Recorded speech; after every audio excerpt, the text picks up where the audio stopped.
suspect. Let dana ailay mudlina untamed. For sakanag naman itangar sinshari kamhanuna for. Chapter 23. La Partida de Keira. The fortress slept under a sepulchral silence, broken only by the howling wind slipping through the towers and walls. Keira moved through the deserted corridors with steady steps, grateful not to cross paths with anyone. If the laird himself had cast her out, she didn't expect a warmer reception from his people. As she crossed the courtyard, she thought of Neve, the maid who had shown her a sliver of kindness. She would miss her and wished her well in silence. She shivered. The night's cold was growing harsher, and she decided that as soon as she left the fortress, she would drape her tartan mantle over her shoulders. With unwavering determination, she strode through the shadowed courtyard toward the stables. Even without seeing them, she felt the weight of Alistair's men's gazes, silently judging her, as if watching a woman who had lost her mind. But she didn't care. Keira walked between the stalls searching for her horse, and couldn't help but smirk when she passed Alistair's mount. She wondered if what she had said that morning had truly been so unforgivable, that it made him break his promise. Perhaps he had taken it too personally. "That's none of your concern anymore, Keira," she reminded herself, shaking her head and continuing her search. 3 stalls down she found her horse. The animal neighed at the sight of her, and a pang of guilt twisted in her chest for neglecting him since arriving at Cameron Castle. She had been so consumed by Alistair that she had ignored everything else. "I'll take better care of you from now on," she whispered, stroking his head gently. She opened the stable door and stepped inside to saddle him. It took her only minutes to prepare everything, and when she finished, her heart clenched. Though she had only been there a few days, she felt as if she were leaving a part of herself behind in that castle. She would even miss Ewan, that good-natured warrior who always offered her a smile. But her soul and her heart remained with Alistair. She forced herself to recall the coldness with which he had dismissed her, to convince herself she had to hate him. But she knew she couldn't. Something inside her was breaking, and though a part of her longed to stay, she wouldn't. She wouldn't beg him. If the laird wanted her out of his life, then that's exactly what she would do. Keira shut her eyes tightly, holding back the tears that threatened to spill. She scolded herself for showing weakness. She was a warrior, and warriors didn't cry. Clenching her fists, she rested her forehead against her horse's flank for a moment. For a fleeting instant, she hoped Alistair would appear and stop her. But he wouldn't. He had already cast her out of his life and his lands. Taking a deep breath, she mounted her horse and rode out of the stable. She headed toward the main gate, praying she wouldn't face any resistance from the guards stationed along the walls and entrance.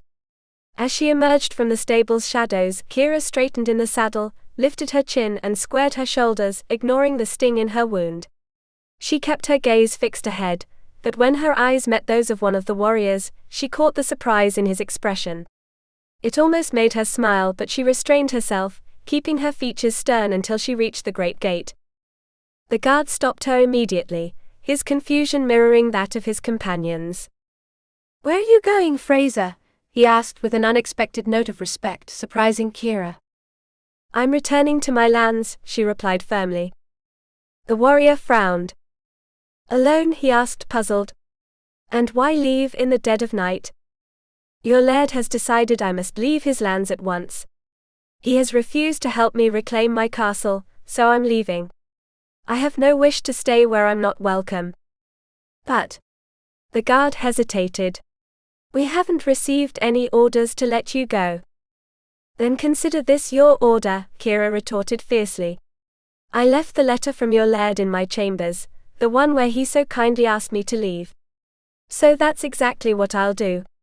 And now," she straightened her shoulders even more, "let me pass." The guard cleared his throat, clearly uncomfortable. He didn't know what to do, but the unwavering determination on her face left him with no choice. Turning, he pushed the gate open halfway, creating just enough space for her to pass. Expression unreadable, Keira nudged her horse forward, crossing the threshold without looking back. She felt the warrior's eyes on her, but she ignored them. She kept riding, passing through the village surrounding the castle. Through the still-lit windows, she saw shifting shadows and heard murmurs in the night. She thought of her home, of her people, and a sudden longing filled her chest. Cameron Castle, despite how they had treated her like one of their own, would never be her home. When the houses were left behind, Keira turned her head for one last glance at the fortress. She forced herself to accept that she was leaving a part of her heart there, alongside the laird who had rejected her. She didn't understand why the pain was so deep, but perhaps that was what they called love. From the moment she first saw Alistair, she had felt an undeniable attraction, as if an invisible bond tied them together. Now that bond was breaking, and she felt alone and empty. But she had to keep moving forward. A solitary tear rolled down her cheek, vanishing into the folds of her cloak. Then Keira turned her gaze back to the dark path ahead, and prayed that the moon wouldn't abandon her to the night.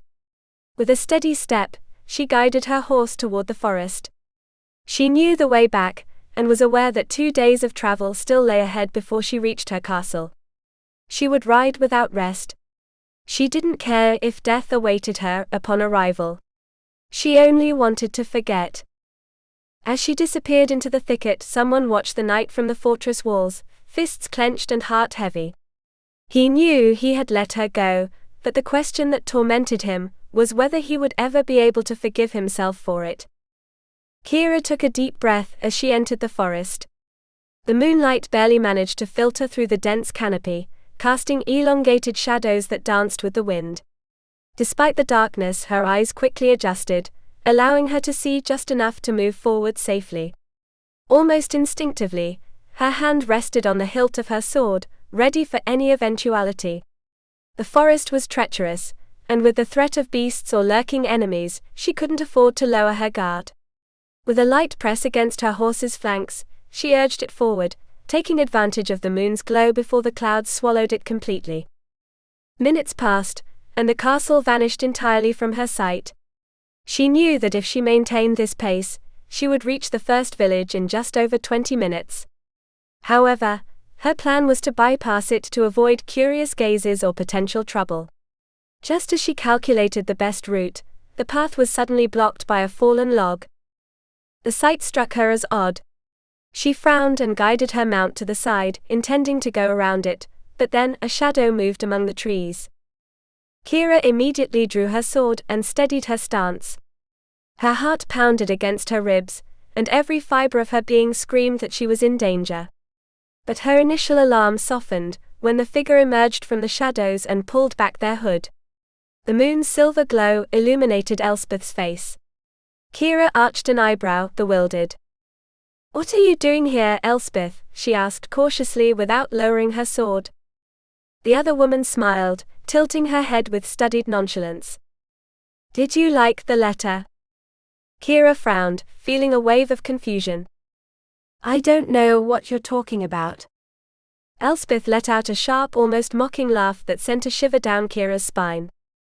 "The letter you found in your room, dear." Keira felt the blood freeze in her veins. Her face twisted in pure disbelief. "You wrote it?" Elspeth nodded, her smile turning into something far more unsettling. A knot formed in Kira's stomach. It had all been a trap. She clenched her teeth, feeling her surprise give way to simmering anger. "Why did you do it?" Elspeth laughed again, this time with a near hysterical intensity. Her eyes gleamed with an eerie light, and before Keira could react, a cold, calculated voice spoke behind her. "Because someone is waiting for you at your castle, Milady Fraser." Kira's breath caught in her throat. She spun on her heels, sword raised, ready to strike. But her opponent was already prepared. An iron grip clamped around her wrist, and before she could break free, something hard struck her head. Pain exploded in her mind, a blinding burst of light before darkness swallowed her whole. Her body crumpled lifelessly at her captor's feet. Chapter 24. Neve woke that morning with a sharp pain in her chest, but she knew it wasn't physical. No, it was a dark, familiar sensation that crept over her whenever something bad was about to happen. She clenched the fabric of her dress tightly as she finished getting dressed. She didn't understand what it could be, but she was certain it wasn't about her. That premonition, that inexplicable certainty, had followed her since childhood. With slow steps, she approached the castle and resumed her tasks, glancing around, waiting to spot the shadow of misfortune. When the cook asked her to tidy and clean the laird's study, she accepted without hesitation. Few wanted that duty, as it was well known that Alistair despised anyone touching his papers or books. But she didn't mind.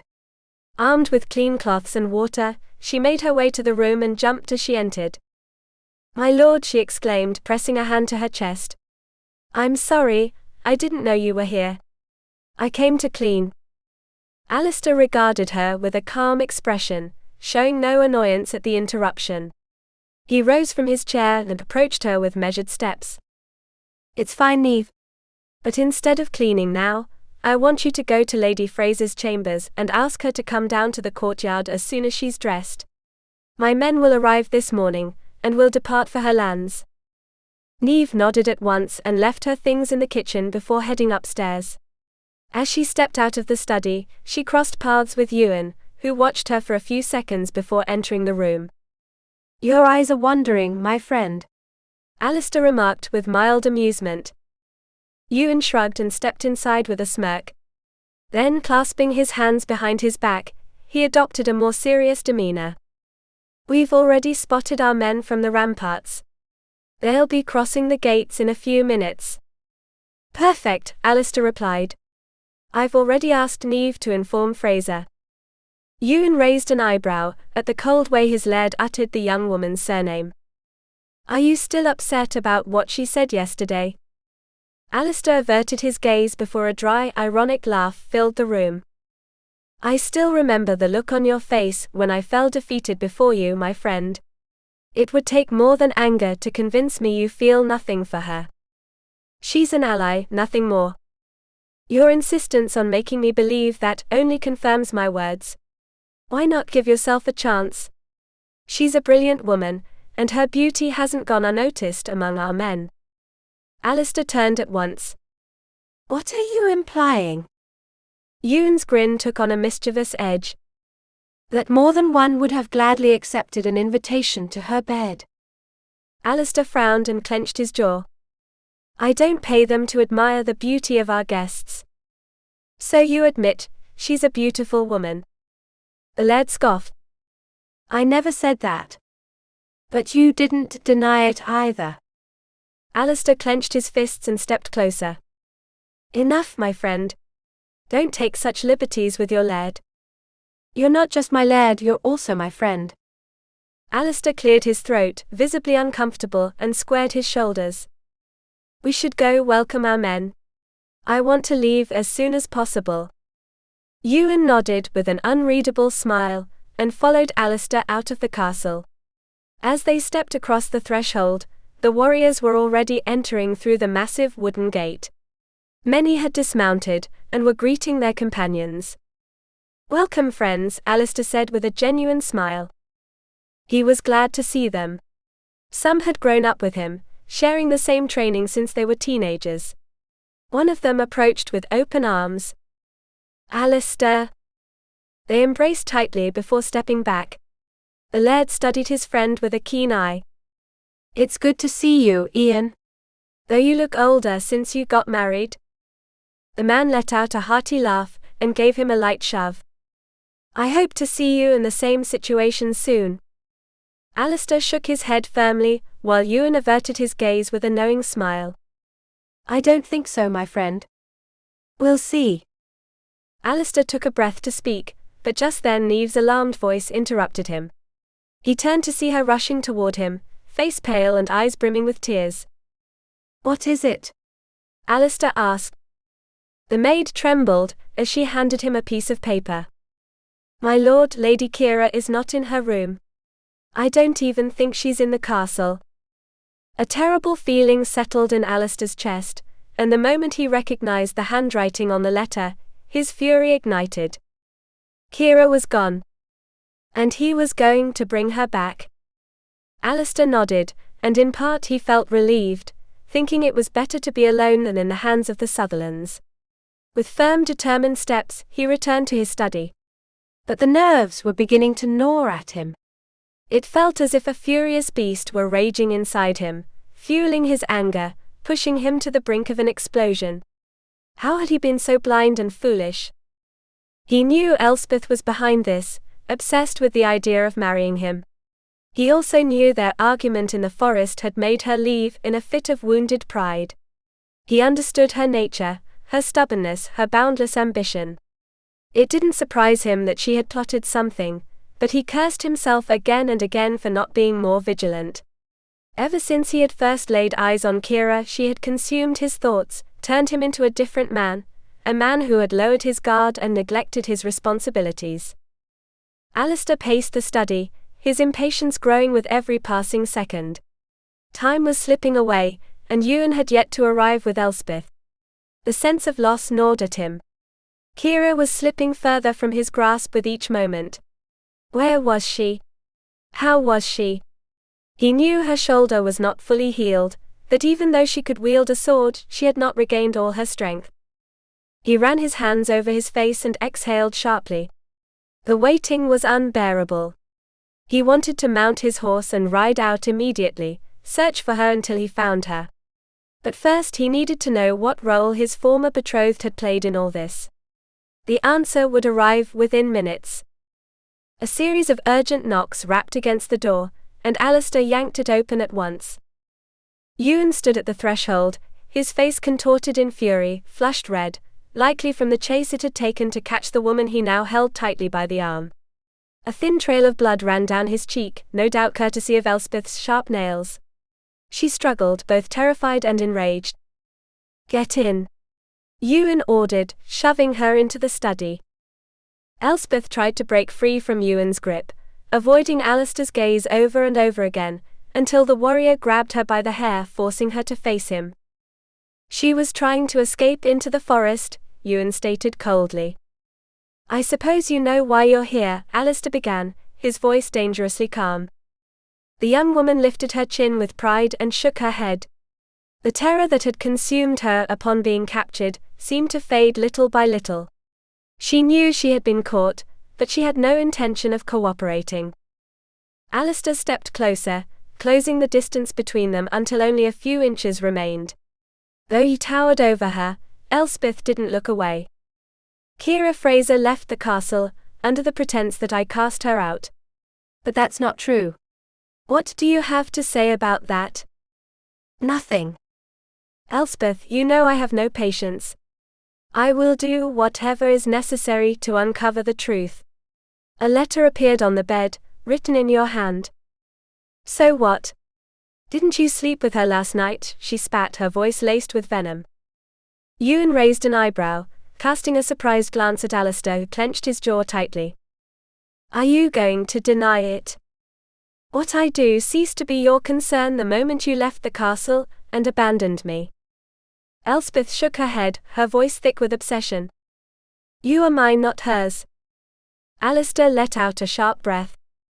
"Why did you do this?" he asked, steering the conversation away. "Because I want her dead for standing in my way," she finally confessed, a wicked smile curling her lips. "And when I saw her in the forest, she didn't look like she was in good shape." Alistair's frown deepened, and he grabbed her roughly by the front of her dress. "What have you done to her?" Elspeth burst into laughter. "Me? Nothing. That whore has more enemies than just me." "The Sutherlands." Alistair took a moment to voice the question. "You sold information to the Sutherlands?" Elspeth continued laughing as she nodded. Her eyes widened, as if she had only just realized the gravity of the situation, until Alistair seized her chin and squeezed it with brutal force. "What have you done?" "I sent her back to the place she never should have left, the dungeons of her own castle. She'll die soon, I promise you." She laughed again, her hysteria sending a chill down Alistair's spine. He let her go abruptly, causing her to collapse onto the floor, where she continued laughing like a lunatic. Take her to the dungeons, and gather the men in the courtyard in 5 minutes. We ride at once. You won't save her. Elspeth taunted. I won't let the Sutherlands get away with this. They already have, she shrieked, completely unhinged. Alistair cast her one last look, before turning and leaving the study. I will save Keira from the Sutherlands and bring her back to this castle, even if it's the last thing I do, he vowed before slamming the door shut and striding toward the stables. 5 minutes later his men stood ready in the courtyard, their horses saddled and prepared for the journey ahead. They had replenished their supplies, armed themselves for battle, and awaited his command. Alistair was the first to mount, guiding his steed toward the massive wooden gates. Before they rode out, he turned to face his warriors. Men, the time has come to show the Sutherlands who the Camerons are. We will drive them from Fraser Castle, and return it to its rightful lady. A roar of approval erupted in response. Alistair felt an immense pride in his men. There was nothing more to say. With a simple signal, he urged his horse forward, leading them at full speed toward their destination. If what Elspeth had said was true, Keira was now in the hands of the Sutherlands. And only God knew what they planned to do with her. Chapter 25. Keira let the horse's gallop sway her, trying to regain her strength. Slowly her senses returned, bringing with them a dull ache in her head, and the bitterness of having fallen into that blonde viper's trap. She cursed herself silently for being so naive. Perhaps Alistair wouldn't come looking for her, perhaps he would think she had left on her own. Yet the memory of the note she had left on the bed flickered in her mind. With a glimmer of hope, she prayed that someone had found it that morning. If only the distance they had traveled wasn't too great. She turned her head slightly, eyeing the sun's position in the sky. It was midday. That meant she had been unconscious since the night before. She tried to calculate how far they had come, knowing that if they hadn't already crossed into enemy territory, they were dangerously close. All right, Malachi, a voice sounded ahead. We'll rest for a few minutes when we reach the edge of the valley. We need to make sure this bitch is still alive. You hit her too hard. Keira heard the first man's laugh before he added, You know, I have a heavy hand. He laughed again, and Keira wished with every fiber of her being that she had the strength to strike him back, this time with the intent to hurt. But at that moment, her body wasn't ready. She watched the grass blur beneath her feet, feeling consciousness slip from her again. She forced herself to stay awake to remain lucid. She needed to gather as much information as possible, and make their job difficult. She reminded herself that she was a warrior. These Sutherlands had no idea who they were dealing with if they thought she would simply lie down and accept her fate. They rode on for several more minutes. When the shadows of the trees darkened the grass, the horses slowed until they stopped altogether. Finally, damn it, Malachi grumbled. I haven't ridden this long since my first raid into Munro lands. Don't get too comfortable, Nyström warned. It'll only be a few minutes. I don't want those Camerons catching us before time. Keira kept silent, holding back any sound despite the throbbing pain in her head. She waited patiently for the right moment to act. With half-closed eyes, she watched Malachi's boots as he dismounted and tied his horse to a tree. I'll prepare the food while you deal with the girl. I'm no woman's nursemaid, Malachi grumbled. This job was given to you. Yes, but I'm in charge. So take care of her. And don't underestimate her just because she's a woman. I've heard this bitch is more dangerous than a pack of starving wolves. Her. Malachi sneered, approaching Keira. I doubt it. Keira immediately felt his hands on her back, and a deep sense of disgust ran through her. She was on the verge of screaming for him to let her go, but she knew she couldn't reveal her awareness just yet. She let him do as he pleased. She felt the warrior's grip tighten as he lifted her off the horse, and for a brief moment, she soared before crashing heavily onto the grass. A groan escaped her lips when her head struck the ground, but she kept her eyes shut, knowing the man would come to drag her away. And he did. Malachi crouched over her, and after a brief inspection, grabbed her by the clothes and pulled her towards Nyström. This bitch is nothing more than a lucky girl who inherited her father's position. I don't think she's dangerous. Look at her face, he sneered, yanking her roughly. She's too delicate to hold a sword. What a disgrace to her clan. You're right about that, Nyström chimed in, stepping closer. I wouldn't mind fucking her before we reach the castle. We could take advantage now that she's unconscious. Malachi suggested, with a twisted grin. You'll spill your blood on this land first. Keira roared, her eyes snapping open as she wrenched the dagger from his belt. She fell to the ground when Malachi let go of her, but she was back on her feet in an instant, despite her bound hands. She caught the shock on Nyström's face and seized the opportunity to strike. Clenching the dagger tightly, she thrust it forward, aiming to bury it in her enemy. But her restricted movement worked against her, and Nyström easily dodged the blow. Fucking Fraser bitch, he bellowed, furious. Be grateful my laird ordered us to take you alive.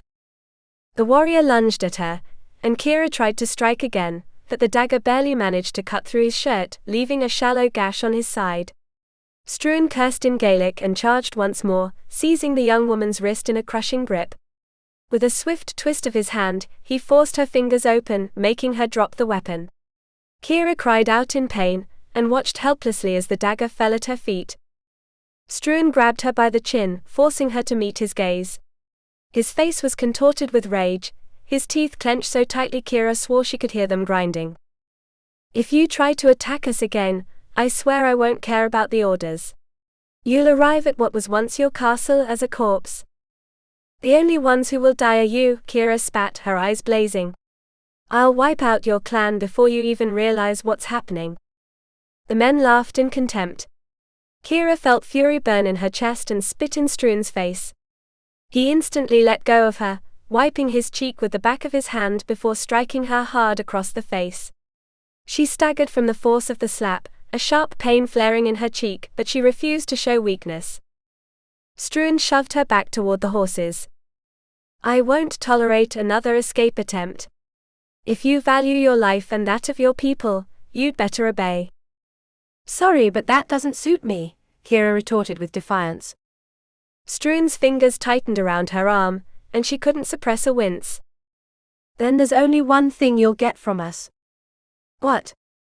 Nyström smiled and struck her across the face again. Keira felt the world tilt around her, but she forced herself to stay on her feet. She leaned against her horse, her vision blurred, and thought of only one thing, her people. How were they? Were they already suffering under Sutherland's rule? Chapter 26. The day was drawing to a close, when Alistair and his men reached the end of a valley, before venturing into a new forest. The hours had stretched unbearably. He would have preferred to move faster, but he couldn't demand too much from his men. Many had ridden without rest to the castle, only to set out again toward Fraser lands without respite. They hadn't encountered a single soul along the way, which was in part a relief to Alistair. He didn't want word spreading that he had left his castle, giving another clan the opportunity to attack in his absence. However, he had also hoped to find a villager who could confirm whether Keira had passed through. Ever since speaking with Elspeth, and discovering that the young woman had been taken by the Sutherlands to be delivered to their laird, Alistair hadn't been able to get her out of his mind. He knew Keira was strong, that she wouldn't be easily intimidated by a couple of men, but the fear that they might harm her before handing her over to Lackland Sutherland gnawed at him. His thoughts had been with her the entire day. He wanted to send her strength, to beg her to hold on until he arrived with his men. The fury over her disappearance consumed him, so much so that, if she were standing before him now, he would likely lock her in the dungeons just to ensure she never ran away again. The depth of feeling she stirred in him unsettled him. Since Elspeth had left him, he had sworn never to take an interest in another woman. But Keira? Keira was different. From the moment he met her, he had fallen into her web. Her courage, the way she faced him without fear, had cracked the walls he had built around his heart. Even when, the day before, she had called him a coward, he hadn't been angry with her but with himself. Because Keira was right. Yes, he had been a coward, afraid of the emotions that might weaken him, unwilling to risk suffering again as he had with Elspeth. But Keira was different. And the pain in her eyes when she told him she wanted nothing to do with him, had only confirmed that her feelings mirrored his own. Now that she was in danger, his heart pounded wildly with worry, and a dull ache settled in his chest with every passing minute without news of her. Alistair surveyed the valley once more. They were alone. No one else passed through, and he cursed under his breath. He had sent a few men ahead to scout, but the forest before them limited visibility. Beside him, Ewan rode in silence. Alistair knew in part that his muteness stemmed from fear of saying something inappropriate, but he also sensed the concern in his gaze. Keira had at least in some way earned his friendship. During her time at the castle, she had proven her worth, and many women had found in her an example of determination. More than once Alistair had overheard the maids speaking of her with admiration, and in that he agreed. A few minutes later the scouts reappeared, galloping at full speed. They had seen something. Without waiting for them to reach the group, Alistair spurred his horse forward, closing the distance in seconds. "What is it? Did you see them?" he asked, his voice tense. One of the men shook his head. "No, my lord, but we found a place where they might have rested," he began. "And there's blood, my laird." Alistair frowned, gripping the reins tighter. He prayed in silence that it wasn't Keira's. "Take me there," he ordered without hesitation. "It's only a few meters ahead." Alistair followed his men, and upon arrival, he dismounted even before his horse had come to a full stop. He approached the small pool of blood staining the grass and crouched down, picking up a scrap of fabric lying beside it. "It's from Clan Sutherland," he said after examining the cloth's colors. "Perhaps the blood is theirs," one of the warriors suggested. "Or maybe it's the girls," another ventured without malice. "No!" Alistair roared, springing to his feet and fixing a piercing gaze on the man who had spoken. "Don't say that again." The warrior lowered his head, ashamed and startled by the intensity of his reaction. "I'm sorry, my laird." "We need to ride faster," Alistair commanded without wasting another second. "The blood is cold, which means they were here too long ago. They have hours of advantage over us. We have about a day and a half left to the castle. We can't afford to lose more time." He turned, striding toward his horse, still clutching the Sutherland fabric. His knuckles turned white from the pressure of his grip. Only one image filled his mind: Keira. It couldn't be her blood. He wouldn't allow it. He refused to believe it. He prayed she was unharmed. And if any of those bastards had laid a hand on her, he swore through clenched teeth that he would make them pay for every drop of pain they had dared to inflict on her. Night fell, but her captors didn't care. Keira swayed atop her horse, too exhausted to sit straight after an entire day of riding. Her thighs and glutes ached with every movement of the beast beneath her, and her head threatened to slump forward at the slightest lapse in focus. The sharp pain from the blow she'd received the night before still throbbed, and despite her attempts to wipe away the dried blood from her face, the traces of the attack remained. Throughout the day, silence had hung heavily between them. Her captors barely spoke to her, communicating instead with glances that said more than Keira cared to decipher. Her hands were still bound, and Malachi kept a possessive grip on the reins of her horse. More than once he cast her looks thick with malice, his eyes raking over her body with a brazenness that turned her stomach. Keira met his gaze with pure disdain, willing him to feel the depth of her contempt, but that only seemed to amuse him more. Malachi would smirk, wetting his lips as if savoring the game of wearing down her resistance. It infuriated her even more. She tore her gaze away from him, and focused on the star-filled sky, where a waning moon offered little light for their journey. Despite the darkness, her captors rode with the confidence of men who knew the land well. Fatigue weighed on her like a heavy shroud. She struggled to stay alert, to take in any details that might aid her escape, but sleep was relentless. Her body relaxed against her will, lulled by the rhythm of the horse's movements and the cool night breeze. Her stomach ached with hunger, but her pride forbade her from begging for food. She closed her eyes for just a moment, just a long blink, and unconsciousness claimed her. A sharp yank on her hair wrenched her from the void. Agonizing pain shot through her scalp, forcing her head back. Fraser bitch! Malachi bellowed, shaking her violently. Keira took a few seconds to orient herself, to remember where she was. Her entire body protested as it was pulled from the depths of sleep, but her mind sharpened instantly. She locked eyes with her cruel captor, refusing to so much as flinch. "I'm not your damned nursemaid woman," he spat, yanking her hair once more before shoving her forward. Keira bit back a curse, searing him with a glare instead. Malachi bared his teeth in a wolfish grin, but she didn't look away. That was when she noticed the first light of dawn breaking on the horizon. They had ridden through the night. Nyström rode up beside Malachi, his deep voice cutting through the moment. "I'm going ahead to inform the laird." Malachi gave a sly nod. "Don't touch her," he warned. At least not yet. "If the laird wants her, he'll have his way with her before we put her down." Malachi clicked his tongue in disappointment, but didn't argue. Nyström spurred his horse and galloped off, leaving them alone in the vast landscape Keira recognized instantly. Her eyes swept over the green valley she had crossed countless times with her father. In the distance the Highlands rose proudly, and beyond them the forest surrounding her castle. Home was close. A mix of dread and determination took hold of her. She didn't fear death, but she did fear what might have happened to her people. Had they withstood the invasion?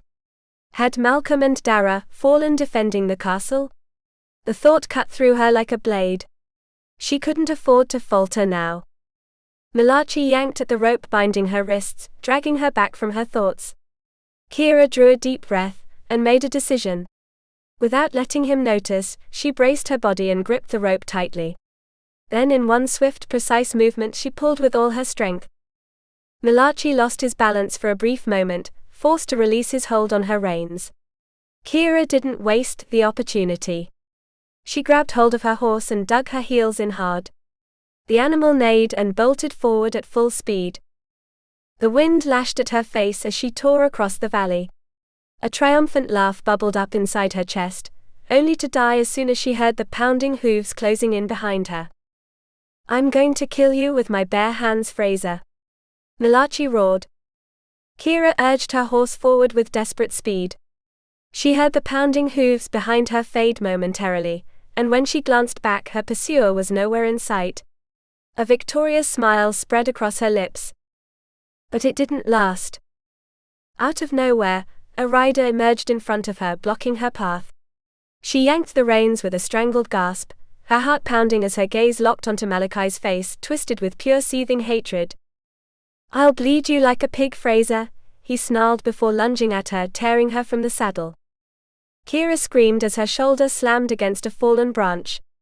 Pain exploded through her body, but before she could catch her breath, rough hands grabbed her by the clothing and hauled her up without care. Still dazed, she felt the world tilt and spin around her, but she barely had time to steady herself before Malachi's fist crashed against her cheek. The force of the blow snapped her head to the side, and the sharp taste of blood flooded her mouth. She brought her fingers to her lower lip, feeling the sticky warmth of the open wound. Gritting her teeth, she lashed out with a kick, but Malachi was faster. In a single swift motion, he unsheathed his sword and pressed the gleaming blade against her throat, just inches from her skin. "You should be grateful my laird wants you alive," he growled, his voice laced with fury. "Now, I suggest you don't try anything like that again, unless you want to arrive at your castle unconscious." Keira spat to the side, her eyes burning with defiance. "You're a bastard, Sutherland." Malachi let out a dry, mocking laugh. "No more than you," he retorted before grabbing her roughly and dragging her back toward the horses. Keira cursed herself in silence as she was forced back onto the saddle. For one fleeting moment, she had tasted freedom, only to have it ripped away again. Malachi wouldn't make the same mistake twice. Instead of riding ahead of her, he now stayed at her side, sword still in hand, ready to strike at the first sign of defiance. The journey continued in tense silence. The sharp sting in her split lip was a dull ache compared to the weight pressing down on her chest. What truly consumed her was the bitter truth: she had failed. Her one chance to escape had slipped through her fingers, and with every step her horse took, she was carried closer to an uncertain fate. As they rode on, her mind drifted to Alistair. What was he doing at that moment? Her heart pounded at the thought. Perhaps he was in Dunraven, furious with her for defying him. Perhaps he had decided to stay out of this, and let the Sutherlands do as they pleased. But even if he had abandoned her to her fate, she couldn't stop longing for him. She missed his presence, his voice, even his fierce temper. And above all, she wished she could see him one last time. A low, rough chuckle pulled her back to the present. "Welcome home, Lady Fraser," Malachi sneered. Keira lifted her gaze, and a knot formed in her throat. There it was, her home. The Fraser stronghold loomed in the distance, less than 100 meters away. For a fleeting second, pride swelled in her chest.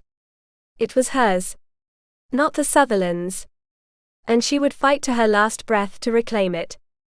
But her joy faded as soon as she noticed the damage. The main gate was splintered, sections of the walls bore the scars of siege, and an ominous silence hung in the air. She had no idea what awaited her inside, whether her people would welcome her return or resent her for everything that had happened.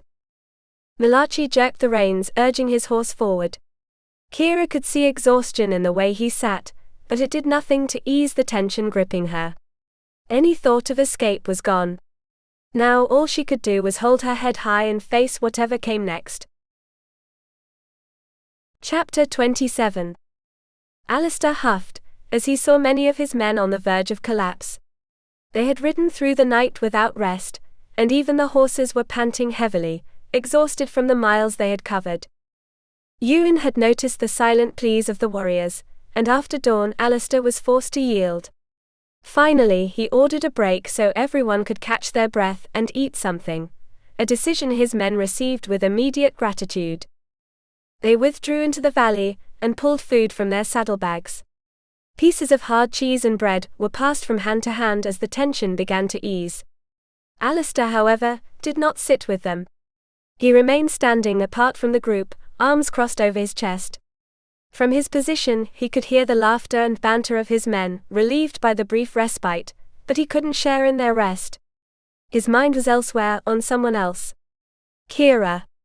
He didn't know what state she was in, and the mere thought of her vulnerable situation, ate away at him. He took advantage of his solitude to curse her once more. She had slipped from his grasp, running straight into the lion's den. Rage burned within him, mixed with a desire impossible to ignore. He wanted her in front of him, to seize her, to make her pay for her recklessness with a punishment she wouldn't forget. But beyond the desire, there was anguish. Why did she affect him so deeply? He clenched his fists and tried to push away the emptiness gnawing at him. "My friend, if you don't eat, you'll be the first to fall before the Sutherlands," Ewan's voice pulled him from his thoughts.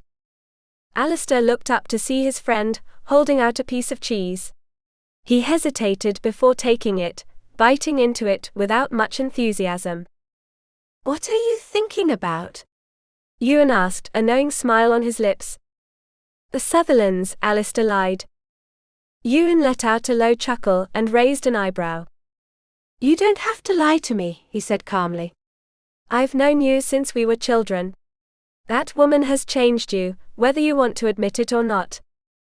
Alistair exhaled slowly. "I want her. Nothing more," he finally admitted.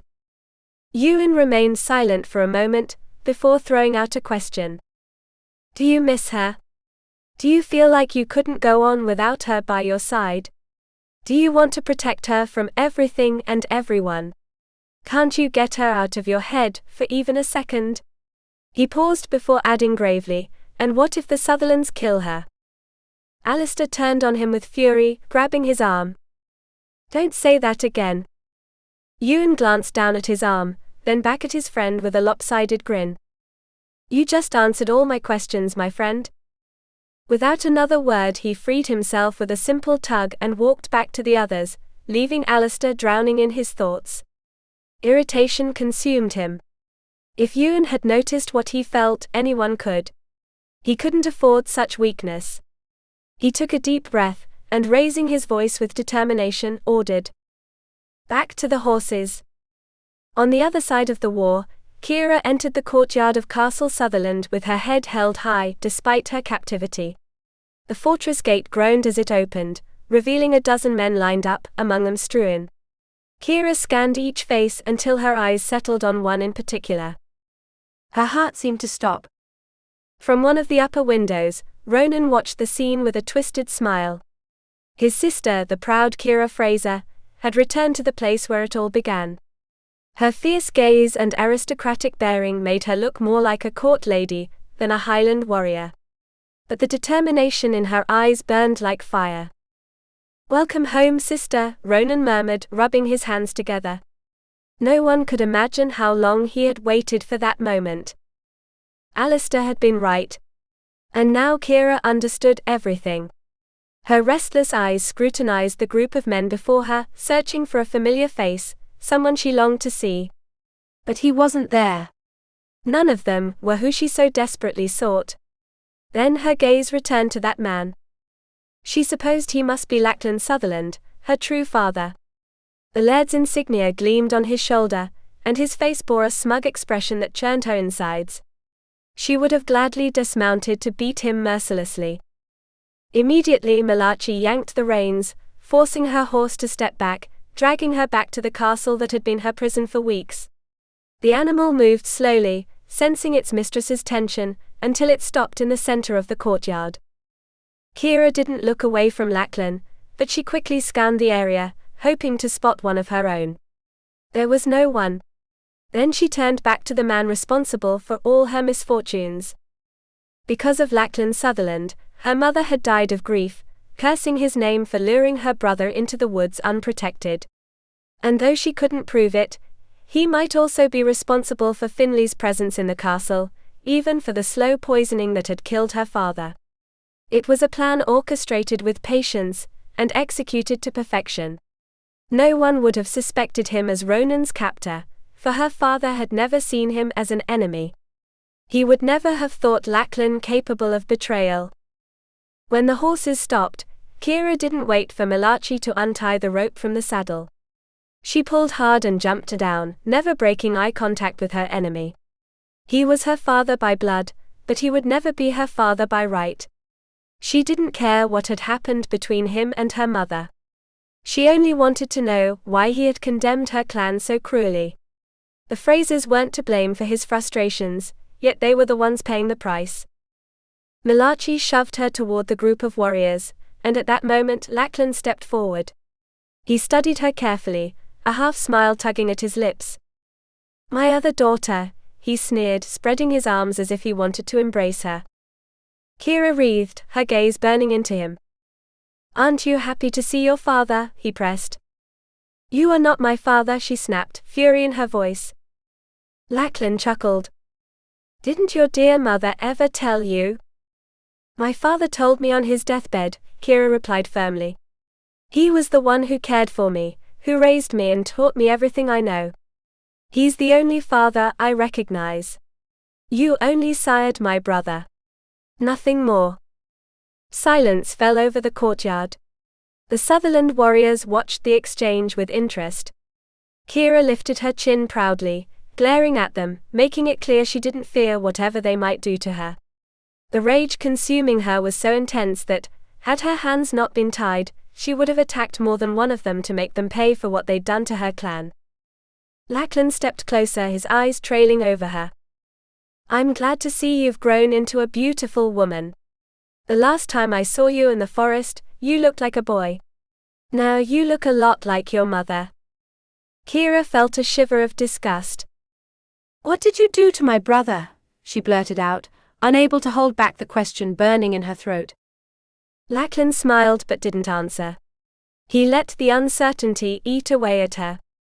"You can't imagine how troublesome it was to find you, girl," he continued, deliberately changing the subject. "My men spent days combing these cursed lands and the neighboring clans searching for you. If you despise my land so much you only have to leave," she spat, her brow furrowed. Lachlan smiled again but his gaze dripped with venom. "I don't think so. Years ago your mother left me, stealing the only thing I wanted. Now it's my turn to take what she stole from me. Keira clenched her teeth. You already fulfilled that threat when you took my brother, she accused, struggling against the ropes. Lachlan shook his head. Do you really think my wrath ended with that? No, daughter. That was just the beginning of my revenge. Your mother destroyed me, and now I plan to destroy you. Little by little. The coldness in his voice chilled her to the bone, but she refused to show it. Keira held his gaze with the same intensity. The silence between them was so heavy that the warriors seemed to hold their breath, waiting for a battle, whether in words or steel. We have a matter to discuss, Lachlan said suddenly. We'll talk about this castle and the clan. Don't call me daughter, she spat. We'll do it in my study. Keira felt her father's claw-like grip seize her arm and shove her toward the castle. Lachlan's men stepped aside, and as she passed through them, her eyes locked onto a familiar figure. Her fury flared instantly. There, standing on the wall, Finley watched her with mockery. He gave a slight bow, a sarcastic smile curling his lips. Keira twisted, wanting to lunge at him, but Lachlan held her tightly, forcing her to move forward. The castle was eerily silent. Her men were nowhere to be seen. Worry sank deep into her chest. Where were they? Had they been killed? The study was close, but the walk felt endless. Lachlan moved slowly, savoring every second of her humiliation. When the door finally appeared before them, a sound distracted them. "Milady," whispered a warm, trembling voice. Keira turned her head and saw one of the castle maids. The woman's face was ashen, as if she had seen a ghost. Keira tried to approach her, but Lachlan restrained her and pointed at the young woman with fury. "How dare you spill the water? Look at this mess," he roared. The maid flinched but didn't take her eyes off Keira. The servant shrank into herself, bowing her head in fear and submission, which made Kira's brow furrow. Before the woman looked away, Keira noticed the bruises on her face. One eye was slightly swollen and purple, igniting the Fraser chief's rage. She wrenched her arm free from Lachlan's grip and shouted, "How dare you speak to my people like that? You are nothing here. This is my land, and I won't allow." She couldn't finish the sentence. Lachlan slapped her so hard the breath was knocked from her lungs. Keira pressed a hand to her face, feeling the sting on her cheek as a shocked gasp escaped the maid's lips. The girl fled the room, running toward the kitchens. "I'm the one who won't allow you to raise your voice to me, girl," Lachlan said coldly. "I am Ronan's father, and I've taken command of this castle. You are in no position to demand anything." Keira tasted blood in her mouth. The wound Malachi had inflicted on her lip had reopened, and a thin red line slid down her chin, staining her shirt. She lifted her gaze, drilling it into Lachlan with contained hatred. She would have given anything to have a dagger and drive it into his chest right then and there, but her bound hands kept her powerless. She clenched her teeth, swallowing the words she wanted to hurl at him. She couldn't afford to let rage consume her, not until she knew what had happened to her men. But Lachlan gave her no room for composure. He shoved her again and again until she collided with the study door. With a furious motion, the laird flung the door open and forced her inside. Keira stood in the center of the room, feeling a flicker of relief to see everything intact, untouched. She straightened her posture and lifted her chin with defiance. Lachlan circled her slowly, trying to unnerve her, until he finally stopped in front of her. Keira held his gaze with unwavering courage. She couldn't bear the uncertainty any longer. "What have you done with my men?" Lachlan's smile spread slowly, his eyes narrowing. "We thought about killing them if you didn't show up, but since you're here, they're alive, for now." "Where are they?" Keira demanded. "In their rightful place, the dungeons." Keira clicked her tongue in disgust. "I demand you release them immediately." "You're in no position to demand anything, girl. They're my warriors. They're innocent. Don't worry. If you care for them so much, I'll tell you this. When I'm done with you, I'll take them out of the dungeons, to march them to the gallows with you." "You miserable bastard." Keira lunged at him, her fury blazing. Lachlan stepped aside just in time, shoving her away. Keira lost her balance and fell to her knees. She cursed her helplessness. With her hands tied, she could barely defend herself. But she wouldn't stay down. She pushed herself up with effort, facing him again. What do the Camerons know about us? Lachlan asked suspiciously. From what I understand, they found you in their castle. That's none of your business, Keira snapped, struggling to contain her rage. You're wrong, daughter, Lachlan said, closing the distance between them. I don't want any unpleasant surprises. So tell me, what did you tell them? Keira stayed silent, holding his gaze with no intention of answering. Seconds stretched like an eternity until Lachlan's fury exploded. With a snarl, he grabbed her by the chin and shoved her against the wall. The impact knocked the breath from her lungs, and a pained gasp escaped her lips. Damn you, girl. You'd better cooperate if you don't want to die. Lachlan's fingers dug into her jaw, but Keira remained defiant. You're going to kill me anyway, Sutherland. So I won't make it easy for you. Lachlan's face twisted with rage. He drew back his arm and drove his fist into her side. The sharp pain made Keira double over, gasping for air. She coughed, her face contorted in agony, her eyes fixed on the boots of her enemy. She tried to get up, but the pain was overwhelming. You don't know how to choose, just like your damned mother. Leave the dead in peace, Keira panted. Lachlan grabbed her hair and forced her upright, only to strike her other side again. Keira collapsed to her knees. For a moment, she thought he'd broken a rib. Her vision blurred, the world spinning around her. But she couldn't afford to fall apart. With difficulty, she planted one foot on the ground and rose, glaring at him. Lachlan sneered. I see you've inherited my defiance, girl. But you'll never defeat me. A knock echoed through the room. You refuse to cooperate, but with him. I promise it will be far worse. Keira frowned. Who are you talking about? Lachlan smiled as the knocking grew louder. See for yourself. The door creaked open slowly, as if the newcomer savored the moment. When it finally swung wide, Keira had to lean against the wall to keep from collapsing. In front of her, the face that had haunted her dreams for years materialized in flesh and blood. Ronan. Since her arrival at the castle, Keira had been convinced her brother had died long ago. The lack of answers and Lachlan's silence had only solidified her worst fears.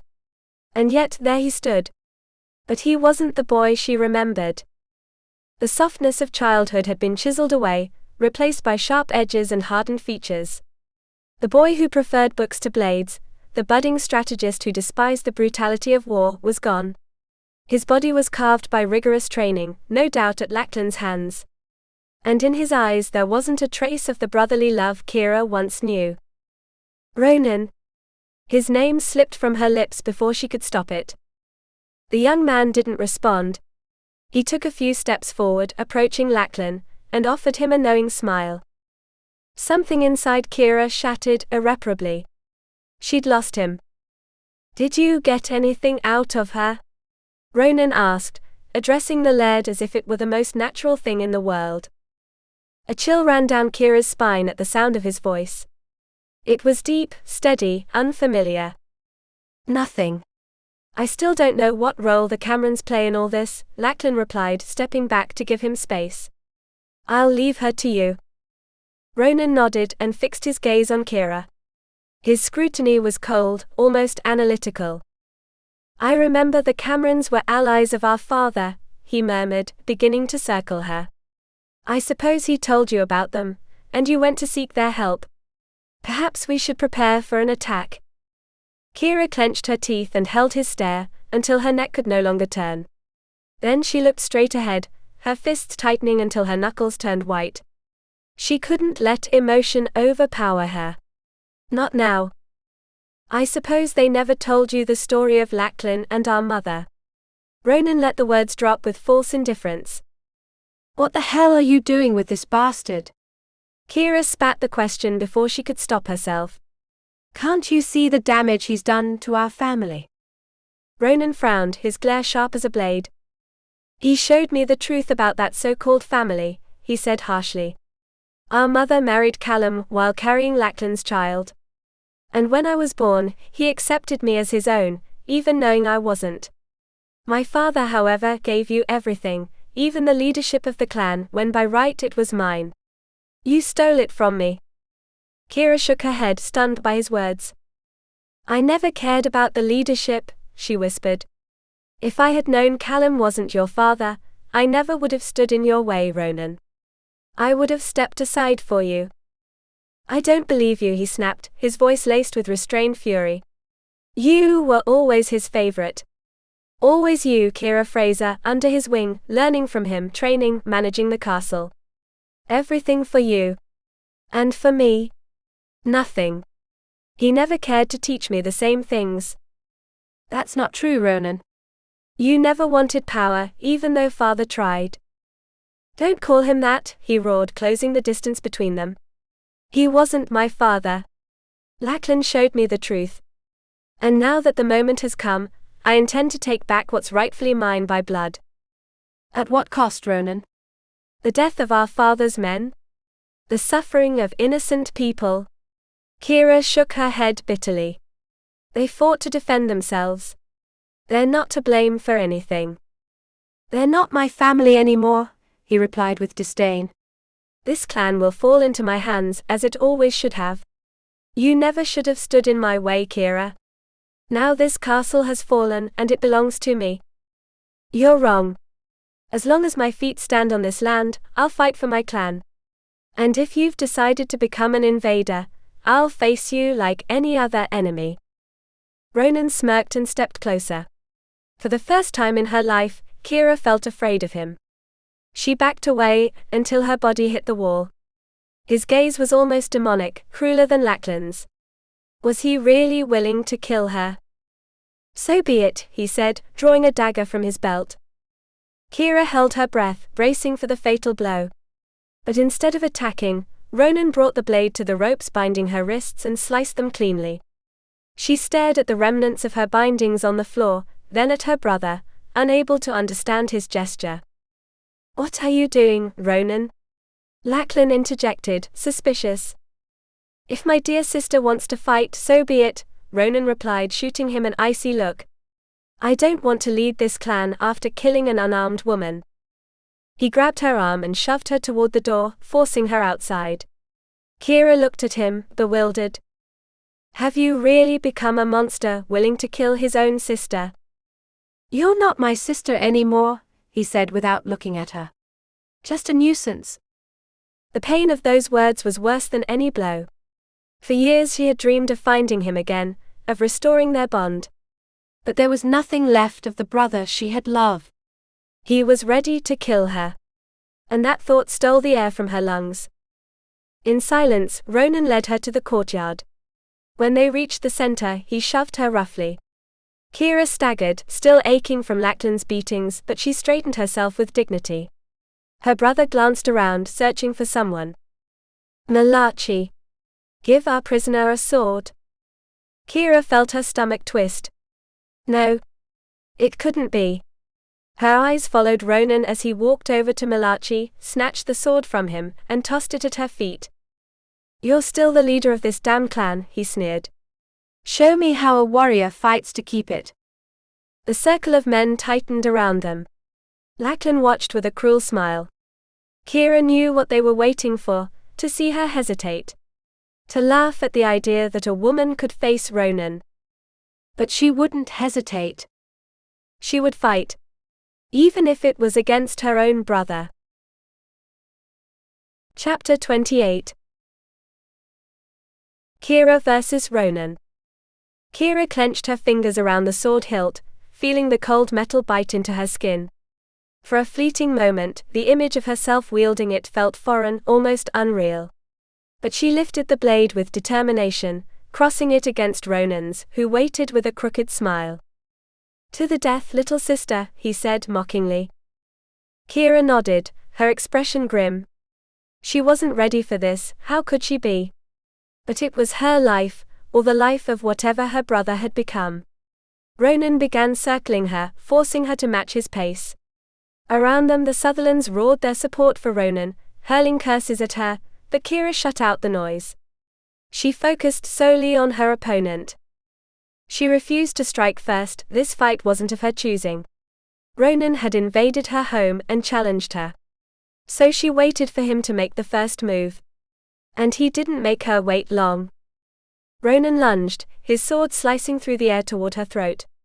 Keira ducked just in time, retreating a few steps and raising her weapon to block another swift strike aimed at her ribs. Her breathing quickened, sweat gathering on her back, but she stood her ground. She thought of her people, her ravaged home, and the night of her investiture.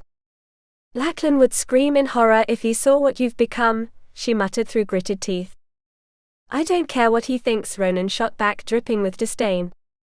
He pivoted sharply and charged again, blade aimed directly at her heart.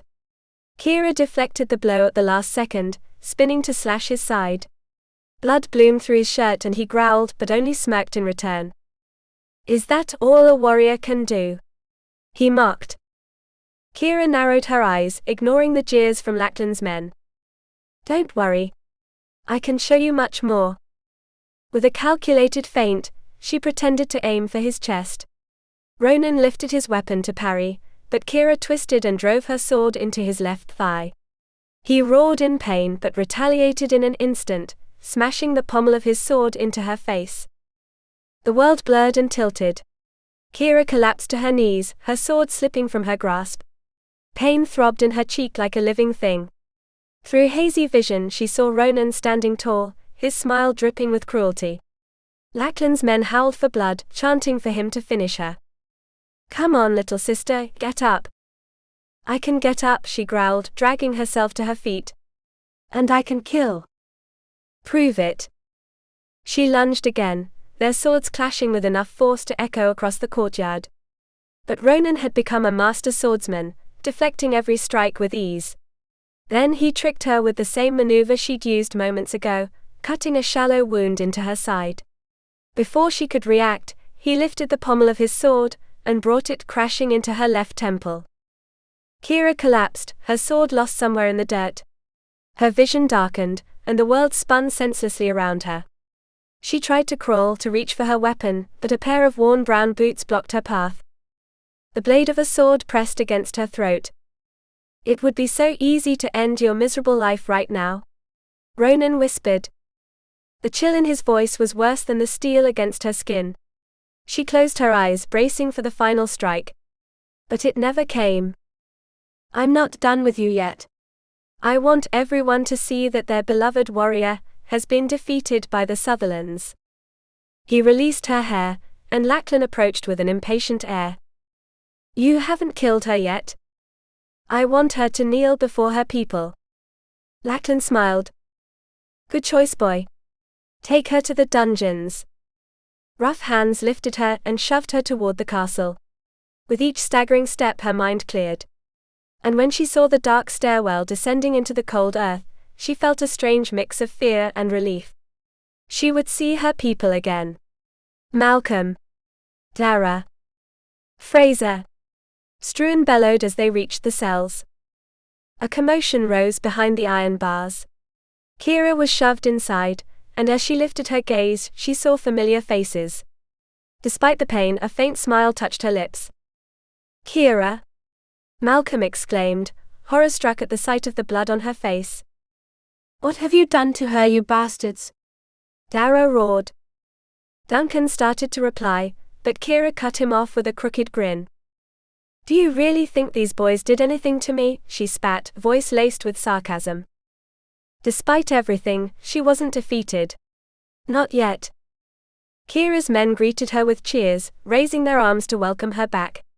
She mustered a smile, though pain clouded her senses, until Nyström shoved her harshly against the cell bars. Before unlocking the door, he drove his fist into her stomach. The air wrenched from Keira's lungs in a dry gasp, the pain spreading through her body like burning embers. But she refused to crumble. She didn't know where her strength came from, but she started to laugh. I am Keira Fraser, leader of this clan, and it takes far more than a few punches to break me, she declared, her voice unwavering though every word cost her dearly. Her men erupted in a roar of approval, their voices echoing through the damp stone corridor. Nyström, fists clenched with rage, shoved her inside the cell with Malcolm and Dara, slamming the door shut with a metallic clang that reverberated through the gloom. Without another word, he stormed off. The moment the lock clicked, Malcolm's arms enveloped her, steady and sure. To her, he had always been like a father, her anchor in the darkest moments. Dara quickly followed, wrapping her in a fierce embrace. Despite the sharp pain radiating through her body, Keira smiled, grateful for their presence. The other warriors crowded closer to greet her, but Malcolm held them back with a stern gesture. "Give her space. Can't you see she's hurt?" Keira let herself be guided to a corner, collapsing heavily against the cold stone wall. She was exhausted, too weak to stand much longer. She would have given anything for a bed, even for just a few hours of rest. She closed her eyes briefly, trying to block out the anxious murmurs around her. She knew it was her duty to lift their spirits, but right now she felt so fragile. Still, after a few minutes, she opened her eyes again, scanning the worried faces of her people. "Where have you been all this time?" Finley asked, brow furrowed. "They said you were hurt." Keira offered a sad smile, and unbuttoned the top of her shirt, revealing the scar that marked her shoulder. "That bastard shot me with his bow when I was fleeing," she explained. "Did you tend to the wound?" Dara asked, his brow furrowed. Keira shook her head, her expression wistful. "I did what I could until I found Alistair Cameron," she admitted. "They treated me at his castle. The fever nearly killed me, and to be honest, I don't know how I even made it there. After that, I asked him for help. And..." Malcolm pressed, impatience lacing his voice. Keira let out a dry laugh. "Let's just say we didn't start off on the right foot." "He promised to help me," several men sighed with relief, "but now I'm not sure he will." Malcolm frowned and sat beside her. "What do you mean, you're not sure?" Keira averted her gaze, lips pressed tightly together. "One of his women lured me out of the castle," she finally said. "She sided with the Sutherlands." Dara and Malcolm exchanged a glance, heavy with anger and disbelief. "Fine, but the laird had nothing to do with that," Malcolm insisted, as if clinging to hope. Keira arched an eyebrow and shook her head with a bitter smile. "Let's just say we argued the night before." "Why? Did he decide not to come?" Dara asked cautiously. Keira sighed and shook her head. "Because I decided to leave." Malcolm let out an exasperated growl, running a hand through his graying hair. "Damn it, girl. You and your damned stubbornness." Keira barely smiled, and rested her head against the cold stone wall.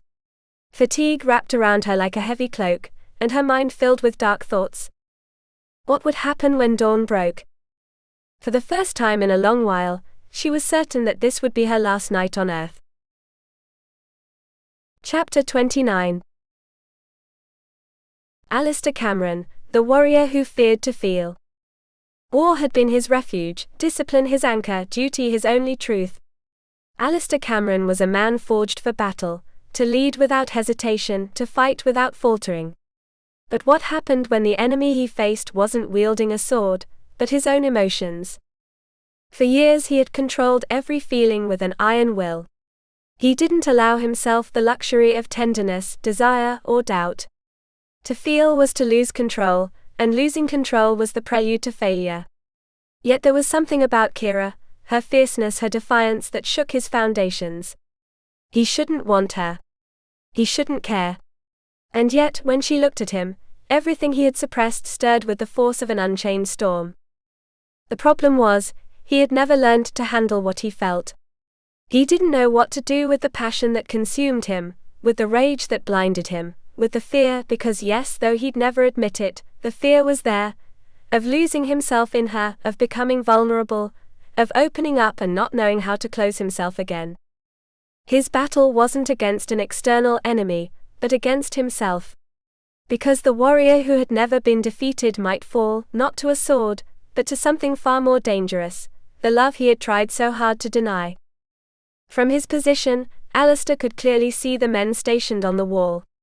Dawn was approaching, the first glimmers of light filtering through the sky. He was grateful the forest surrounded the castle, allowing them to stay hidden while watching the movements inside the fortress. The night had been too quiet, so quiet he feared the Sutherlands had already slaughtered the Frasers before their arrival. "We should attack now," Ewan whispered. Alistair snapped out of his thoughts and turned toward his friend, who was watching the enemy warriors intently. He knew Ewan was right. It was the perfect moment to strike. Their enemies wouldn't be expecting it, perhaps still asleep within the walls. But Alistair didn't want it to happen that way. War was inevitable, but he preferred to spill as little blood as possible. And his concern for Keira had only grown with every league they traveled. He needed to know if she was alive, and if it had been up to him, he would have infiltrated the fortress alone just to get her out. "We wait," he finally said. "I don't want more men to die than necessary." "Not here." "Then what? What's your plan?" Ewan pressed. "We try to resolve this the best way we can." Ewan raised an eyebrow, looking at him with disbelief. "Avoiding the perfect chance to draw steel? That lass has you completely out of your mind." Alistair shot him a withering glare. "Careful, or my sword will come out sooner than planned." Ewan let out a laugh and nodded toward the castle. "I'm more worried about the Sutherlands than your sword, my friend. Tell the others. As soon as the sky is fully lit, we proceed as planned." Keira had barely slept that night. She hadn't moved from the corner where she'd collapsed the evening before, and after answering her men's questions, she'd fallen into a heavy silence. Her head throbbed with pain, and though she knew she should lift her people's spirits, she simply couldn't find the strength. More than once her gaze drifted to the small window in the cell. All she could see was the sky, but it was enough. She knew everything would begin again at dawn, and she wanted to be ready. She spent most of the night thinking about Callum, and what had become of him. She'd never believed her own brother would fall so far, that he'd become a man capable of selling his honor and betraying his own blood. She'd spoken to Malcolm and Dara about it, and though they tried to console her, the wound in her soul only deepened. When silence finally settled over the cell, she let herself shed the last tear she was willing to cry. She had made her decision. She would die with her head held high. Dawn found her standing, watching her men one by one. She was proud of them, and she feared the Sutherlands would deal them the same punishment they intended for her. Many of them were young men she'd played with as a child, others were veterans who had served her father with honor. A faint smile tugged at her lips, even as her hope for a miracle faded with each passing minute. And then she thought of Alistair again. She wished she could see him one last time, to tell him everything she felt, the emotions that slowly consumed her. But at the same time, she hated him. She was certain he was still in his castle, not having lifted a finger for her clan. His pride would keep him from coming for her, not after what had happened. The sound of boots descending the dungeon stairs tore her from her thoughts. She stepped closer to the bars, squinting to make out the two figures approaching. Lachlan led the way, his face twisted in a cruel smirk, eyes burning with hatred. Beside him, a Sutherland warrior followed closely. They stopped in front of the cell, and Lachlan's gaze swept over the Fraser warriors, most of them still waking. With a scornful gesture, he drew his dagger and struck it against the iron bars, the clanging echoing painfully through the chamber. The prisoners jolted awake, scrambling to their feet. "These are the men you die for," he sneered. "They didn't even hear us coming. How were they ever going to defend a castle from an invader?" "These men are the bravest I've ever known," Keira snapped, her voice sharp as steel. "You, on the other hand, should be ashamed of the blood that runs through your veins." Her eyes burned with fury as she clutched the bars. Lachlan's smirk only grew, but Malcolm stepped forward, placing himself protectively in front of her. "What do you want, boy?" Malcolm demanded, voice laced with steel. "I'm here to take your beloved leader," Lachlan said, twirling his dagger between his fingers. "Her time is up." Keira felt Malcolm's hand grip her arm tightly as he planted his feet, shielding her with his body. "You'll have to kill us all first, you bastard." Lachlan let out a dark laugh and drew his sword. "Gladly." Keira stepped forward, placing a gentle hand on Malcolm's shoulder and squeezing lightly. "Easy, my friend. Everyone stay calm," she said, her voice steady as she met their eyes one by one. "If this is my fate, I accept it with pride. Dying for my clan will be the greatest honor of my life. Growing up alongside you has been a privilege. And I'll say the same thing I said last night, it'll take more than a few beatings to break me."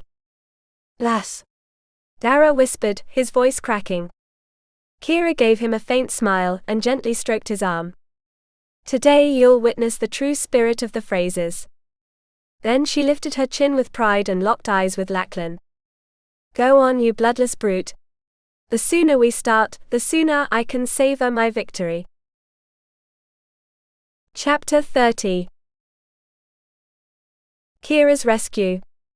The man in question smirked and gestured for his companion to open the cell. Keira emerged with proud poise, barely resisting when her brother grabbed her arm. Before they forced her to climb the stairs, she cast one last glance at her men. They watched her in silence, sadness weighing heavy on their slumped shoulders. Just before vanishing into the corridor's darkness, Keira offered them a smile, her chest aching with genuine sorrow. The young woman let herself be led by the person she had once called her brother, and soon they reached the upper floor. "Don't worry so much about your men," Ronan said with a coldness that sent a chill through her. "They'll share your fate." Keira tried to break free, fury blazing in her veins. "Don't you dare touch them." Ronan gave her a sidelong smile, his gaze so piercing that Keira couldn't decipher what lay behind it. The warrior escorting them followed closely, and she felt the weight of his eyes drilling into her back. When they reached the door leading outside, Lachlan appeared immediately, grinning crookedly. "Keira Fraser, are you ready to die?" "Are you?" she shot back with the same bitter irony. Lachlan laughed mockingly, and gestured toward the courtyard's center. "I hope you like what we've prepared for you, lass." Keira followed the direction of his hand, her gaze landing on the raised platform standing ominously in the middle of the courtyard, with a gallows set at its heart. A shiver ran down her spine, and she had to summon every ounce of composure not to gasp. Then she turned back to Lachlan, lifting her chin and holding his stare. "I appreciate it. You're saving me the trouble." Lachlan and Ronan chuckled cruelly, and her brother finally shoved her toward the stairs leading to the courtyard's center. The warrior escorting them stayed close behind, his footsteps heavy against the stone. Keira glanced around. The silence was absolute, every warrior on the walls fixing their eyes on the scaffold, waiting for the inevitable. And then she saw him, the face she had hated for weeks, Finley. He descended the wall stairs with measured steps, his grin as wide as the others. Keira still couldn't fathom how he had deceived them for so long. Unable to stop herself, she shot him a glare brimming with true hatred. "Your time has come, Milady Fraser," he announced once he stood before her. Keira held his gaze and spat at his feet. "I'll send you to hell before this day is over." Finley clicked his tongue and shook his head with feigned pity. "I doubt it. You're in a far worse position than I am, dear." "Don't call me that bastard." The man shrugged with disdain, his smile unwavering. Ronan seized the moment to push her toward the scaffold stairs again. Keira looked at him one last time, noticing how he swallowed hard. Something in his expression made her think he was nervous, anxious to see her dead.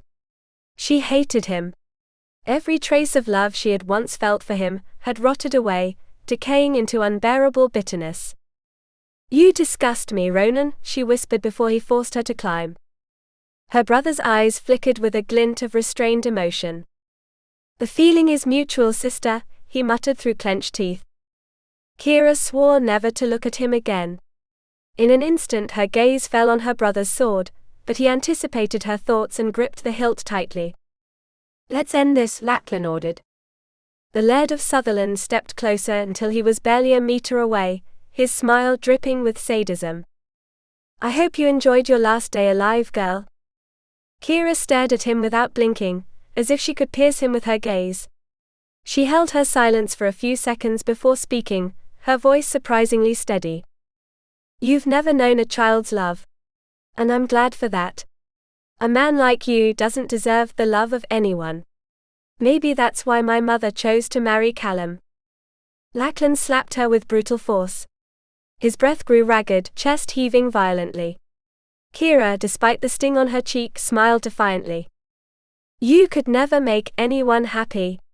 I'm sure your men follow you out of fear, not loyalty. A heavy silence settled over the warriors. Lachlan's fists clenched, and in a fit of rage he tore her from Ronan's grasp. I'll be the one to open the trapdoor and watch this bitch die. Keira felt the weight of the rope around her wrists, and as she looked up at the cloudy sky, a raindrop landed on her face. She smiled. She had always loved the rain. And the last image that filled her mind before she closed her eyes was Alistair Cameron's face. I love you, Alistair Cameron, she whispered to the wind. Keira thought she had imagined it. Just a faint murmur, an echo in her exhausted mind, but there it was again, his voice strong and clear, ringing through the thick wooden doors of the castle.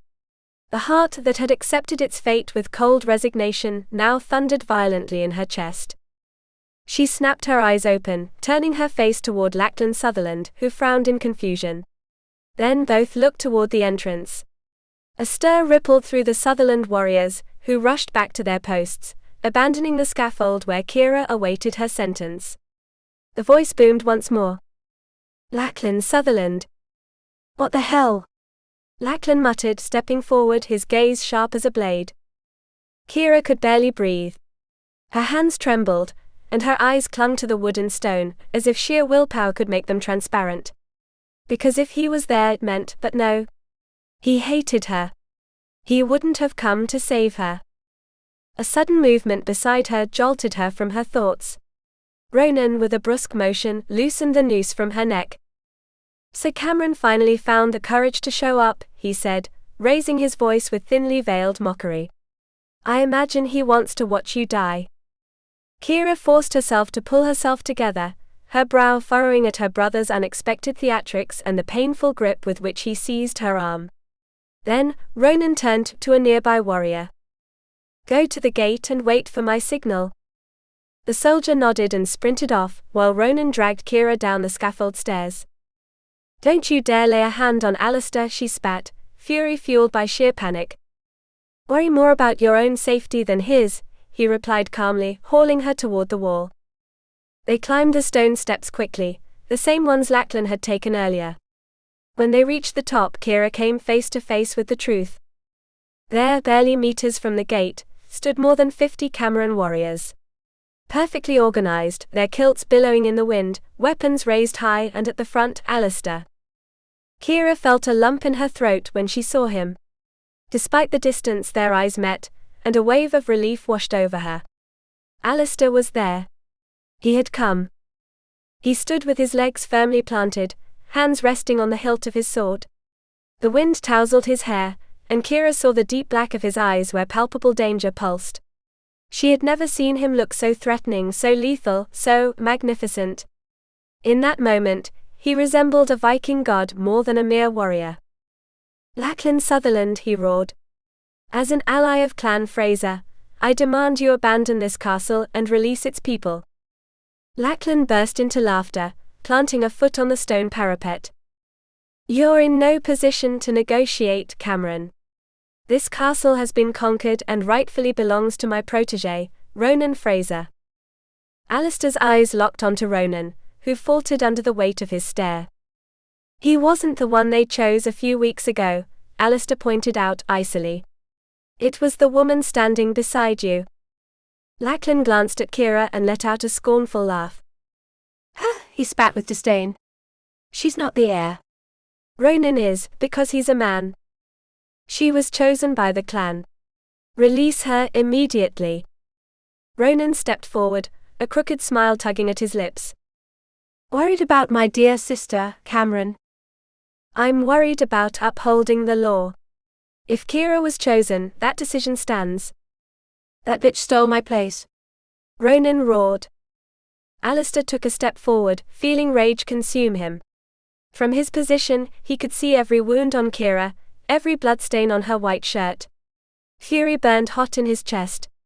He wanted to charge in, to cut down the men who had hurt her. Stand down, Cameron, Lachlan bellowed. this is not your fight. Alistair smirked with contempt.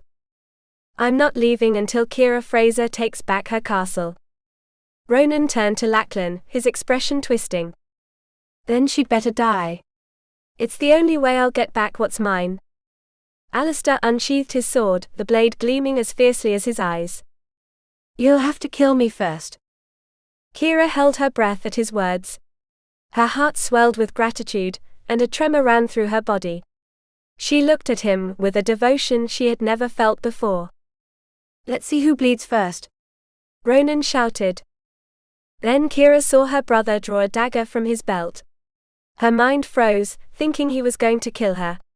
But in a swift motion, he slashed through the ropes binding her wrists. Keira stared at him, stunned. What the hell are you doing, Ronan? Lachlan roared. Ronan gave a crooked smile and drew his sword. What a Fraser is supposed to do. And before Lachlan could react, Ronan plunged the blade into his gut. Chapter 31. The roar of battle still echoed in the air when Keira felt a blaze of rage burn through her veins. Her jaw clenched and her voice ripped through the chaos. Finley. The warrior turned his head the moment he heard his name. He was about to strike at Cameron from behind, but her shout stopped him. His lips curled into a grin when he saw Keira glaring at him, fury simmering in her eyes. Until that moment he had stayed half hidden behind a cart, trying to slip away unnoticed, waiting for a chance to flee before the Camerons crushed them completely. But one of his own men had spotted him, and forced him to fight. With slow, deliberate steps, Finley approached her, the expression of a predator stalking its prey. His eyes gleamed with dark amusement as he passed his sword from hand to hand, as if the fight were nothing more than a game. Keira never looked away. She knew the moment she dropped her guard he'd strike. What happened to your oath, Finley? Keira demanded, her voice like ice, remembering the day every man in her clan had sworn loyalty. The traitor let out a mocking laugh and scratched his chin, feigning indifference. Did you really think I meant it? It was all a show to make you trust me. My loyalty has always belonged to the man you made bleed up there. Funny, isn't it? Your dear brother. Keira tightened her grip on her sword and took a step forward. Finley clicked his tongue, amused by her boldness. You're just a woman, Keira. You can't beat me. And how's your shoulder, by the way? I hope you remember what I told you when you tried to kill me. I'm going to end you. And I'll remind you're nothing but a weak little girl, he sneered, his face twisted in contempt. A woman ready to avenge her clan for all the pain yours has caused. Before Finley could reply, Keira lunged at him, sword raised high. The warrior managed to block the strike, but the force of the blow sent him stumbling back. His expression shifted, no more mockery, just pure rage. What's wrong, Finley? Surprised by a woman? It'll be the last time, sweetheart, he hissed, licking his lips. Keira's stomach churned with disgust at the way he looked at her. What a shame. I would have liked to taste your body before killing you. It's a pity a warrior like you will end up spilling his blood all over my castle. Furious, Finley attacked with all his strength. Keira's sword held firm, but the impact sent a sharp pain searing through her wounded shoulder. She forced herself to recover quickly, deflecting another strike. Moving with agility, she spun around and managed to slash a deep cut across his thigh. Finley cursed in Gaelic, glaring at her with pure hatred. Damn Fraser. His rage made him reckless, and he charged at her with wild, unrestrained force. Keira, however, remained calm, pushing aside her fury and fear. Finley was exhausted, his labored breathing betraying his weakening body. She saw her chance, and in one final attack she drove her sword into her former friend's side. The warrior let out a cry of agony, stumbling to his knees. Keira watched him for a moment, seeing life slowly drain from his body. Despite everything, she felt a flicker of sorrow. Goodbye, Finley. Lifting her gaze, she scanned the battlefield. Her eyes locked onto Alistair, who was fighting a Sutherland. He was moments away from victory, but Keira's blood turned to ice as she spotted another enemy sneaking up behind him, sword poised to strike. "Alistair, watch out," she screamed, her voice laced with desperation. Without hesitation, she sprinted toward him with every ounce of strength she had left. Time stretched, each step feeling like an eternity. She reached him just in time, deflecting the attacker's blade. The warrior roared in frustration, but before Keira could strike again, she felt Alistair's strong hand grabbing her and pulling her away from the fight. "I can handle this," she protested. "This is mine, lass," he growled, his voice rough. The clash of swords around them faded. The battle was nearly over, but Keira only had eyes for Alistair. Even covered in blood, his chest heaving with every breath, he was the most formidable man she'd ever seen. She couldn't help but lick her lips. Alistair stared at her intensely, then cursed under his breath. "To hell with it, lass." In one swift motion he pulled her to him and kissed her with raw, untamed passion. Keira clung to his chest, losing herself in the heat of his lips, in the arms of the man who had become her entire world. Chapter 32. Alistair turned immediately when Keira pulled away from him, his attention snapping to something behind her with concern. In front of them, a group of Cameron warriors were mercilessly beating someone at the center of their circle. His brow furrowed as he watched Keira rush toward them, pushing her way through the men. The leader of the group was Ewan, which startled Keira. When he saw her approach, the warrior stepped aside slightly, revealing two figures on the ground. She barely recognized one of them. She had only seen him that morning when Nyström had pulled her from the dungeons. But the other? It was her brother. Keira took a step forward, but an iron grip closed around her arm, stopping her. "These men are accused of treason and murder against the Frasers," Alistair said, his voice grave. "But I've decided to leave their fate in your hands. The choice is yours." Keira looked at him in surprise, before turning her gaze to Ronan and his companion. The latter could barely move from the beating he'd endured, while her brother struggled to sit up. Every movement drew a pained groan, and Keira didn't know what to feel. She swallowed hard, glancing at the Cameron warriors, many of whom looked proud of what they had done. With hesitant steps, Keira stood before Ronan, who had managed to get to his feet, wiping the blood from his nose. The air grew heavy with silence, as everyone awaited her verdict. "This is your only chance to explain yourself, Ronan," Keira declared, her voice steady. "If you convince me, you'll live. But if your words aren't consistent, your fate will be the same as the Sutherlands." Ronan let the seconds stretch until finally he gave a faint smile. "I've never been prouder of anyone than I am of you right now, sister. The strength you've shown, along with your innate courage, makes you the perfect leader for this clan." "This isn't the time for speeches," Keira snapped. Ronan sighed, spitting blood before clutching his ribs, clearly in pain. Alistair, arms crossed, watched him closely. "I don't know if you've noticed, but you make a good pair." "Speak, boy," Alistair demanded, his patience wearing thin.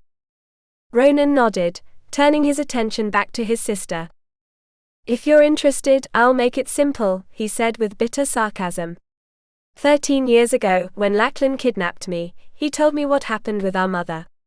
He claimed he did it for me, that you wanted to steal my place as the clan's leader. "But you know that never mattered to me, Keira." Keira nodded, her expression unreadable. "You know, I never cared about leadership. My gift was with the sword, but even more with my mind. I treated my captivity like a game of wits. I knew if I didn't align myself with Lachlan, he'd kill me without hesitation. So I pretended to agree with him for 13 long years. You sent Finley to betray me and betray the clan." Ronan lowered his head, his voice quieter now. "It's something I'll never forgive myself for, but I had no choice. I was trained as a warrior from a young age. They drilled hatred and resentment into me, but I was only pretending. There wasn't a single day I didn't think of you, Keira. Of the little girl I left behind." Keira felt a knot in her throat. If it was all true, her brother had endured hell. "And how is it possible they never discovered you?" Alistair asked, skepticism lacing his voice. Ronan smiled with a hint of pride. I've always been good at mind games. You almost killed me in the duel, Keira said coldly. Ronan grimaced. I had to buy time until the Camerons arrived. I knew they would. Alistair frowned. They might not have. Ronan smiled confidently. A Highlander's word is worth more than all the cattle in Scotland. Keira stared at him for a moment and without warning punched him square in the face. For making me worry all these years. Ronan spat blood and touched his split lip. Damn, Keira, you hit hard. She shot him a stern look and struck him again. And that's for everything you put me through in the castle. The young man rubbed his jaw, flashing a crooked grin. If I hadn't, we'd both be dead. Keira took a deep breath and nodded. You're alive. But you're the one who will answer my men's questions. Ronan followed her in silence toward the fortress. Eventually, he broke the quiet with a mischievous smile. Tell me, are you and Alistair together? Keira stopped in her tracks and glared at him. That's none of your business. But he kissed you, didn't he? Keira looked away, feeling the blush heat her cheeks. Ronan burst into laughter.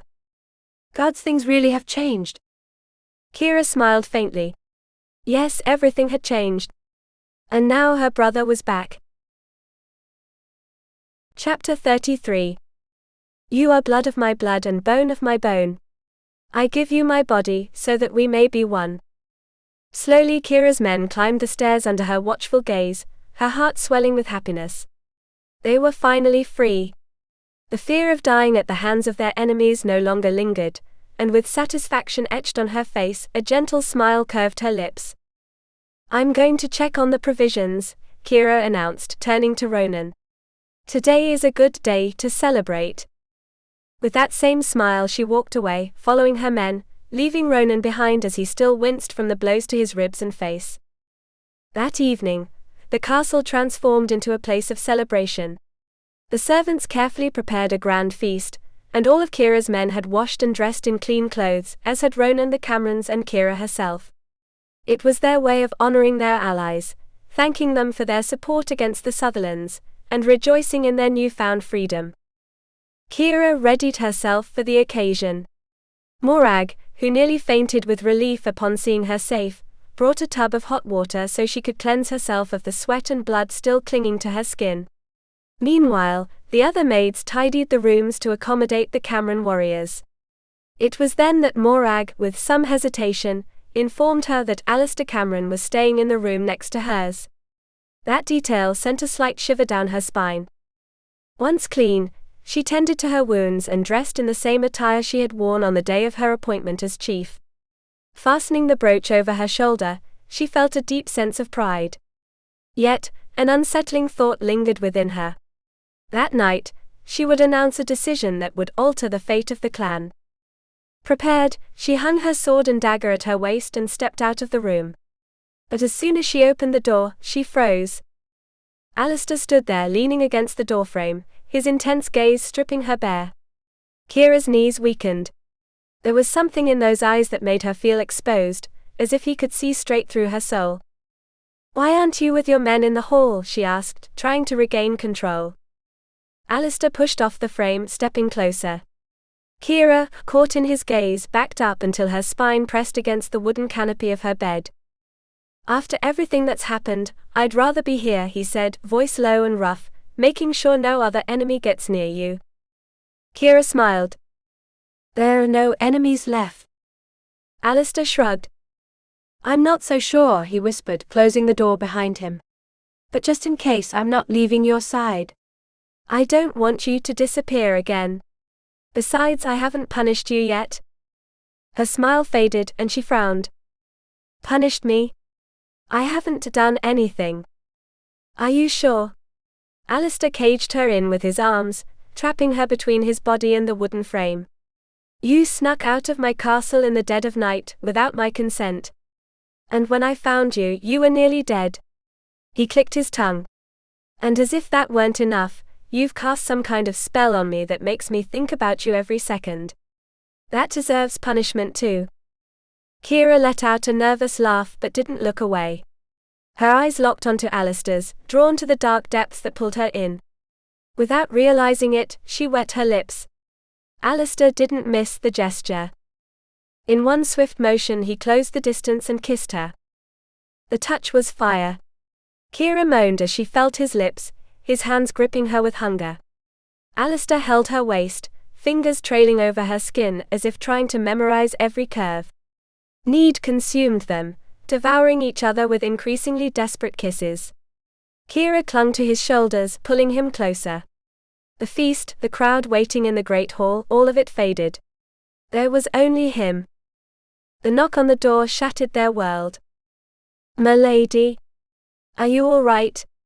A female voice called out.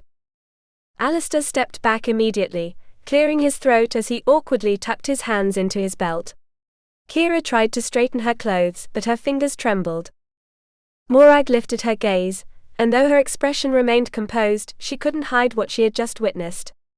She cleared her throat before speaking to Keira. "The men are already in the hall. Some are eagerly awaiting dinner." Keira forced a smile and nodded. Before leaving, Morag glanced deliberately at the weapons on the floor. "I believe your belt has fallen," she murmured, a mischievous glint in her eye, then disappeared down the corridor.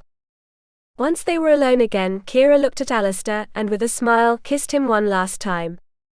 "Come with me to Cameron Castle," he whispered.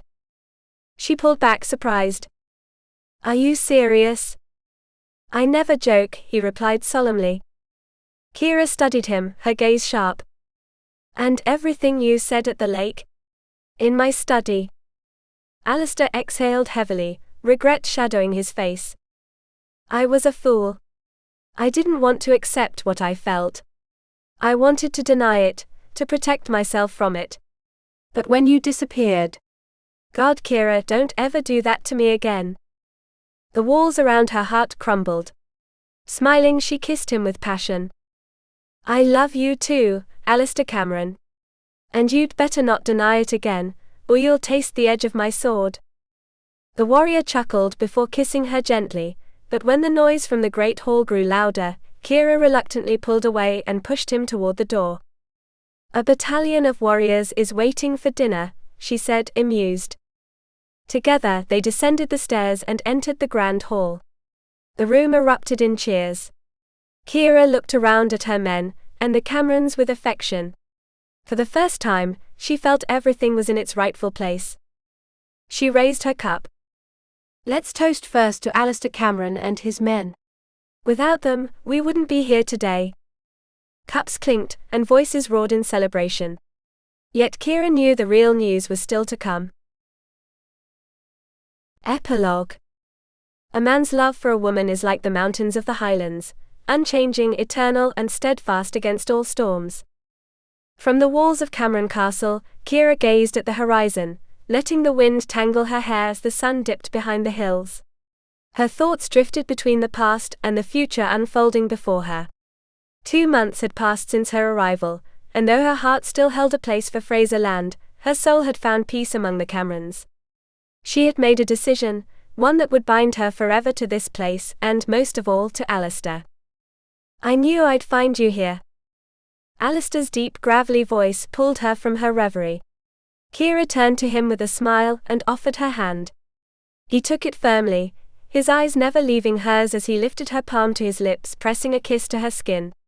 Then, with a natural and possessive gesture, he stood behind her, wrapping his arms around her waist and resting his chin on her head. "Thank you," he murmured. "For what?" she asked gently. "For showing me that love is possible, and that there's more to life than war." Keira closed her eyes for a moment, letting herself sink into the warmth of his embrace. Her fingers traced over her fiancé's hands with tenderness. "Thank you, and Callum," she whispered. "If it weren't for him, I would never have come to ask for your help. I wouldn't have known you existed." Alistair nodded solemnly. "Then I'll have to thank him too," he said, a trace of nostalgia in his voice. "I can't wait to make you my wife."